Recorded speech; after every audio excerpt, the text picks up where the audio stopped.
अंगदातांको पई स्वतंत्र सम्मान घोषणा करिसेंती मुख्यमंत्री नवीन पट्टनायक।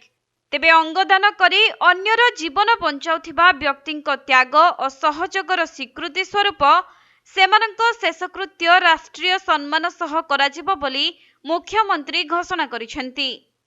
एहा द्वारा अंगदान क्षेत्र में व्यापक सचेतनता आसिबा सह अंगदान करी अन्यर जीवन बंचाइबा पई एहा समाज को प्रेरणा देबो बोली मुख्यमंत्री आशा प्रकाश करिसेंती। तेबे अंगदान एक महत् दान। मस्तिष्क मृत्यु घटुतुबा लोकंक क्षेत्र में सेमानंक आत्मीय माने साहसिक निष्पत्ति नहीं अंगदान पई स्वीकृति प्रदान करी अन्य मानंक जीवन रक्षारे गुरुत्वपूर्ण भूमिका ग्रहण करुछंती।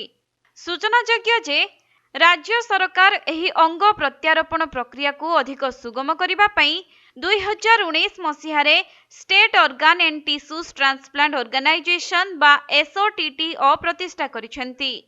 एथि सहित अंगदान को उत्साहित करिबा पई ओडिशा सरकार 2020 मसीहारु सूरज पुरस्कार आरंभ करिसेंती।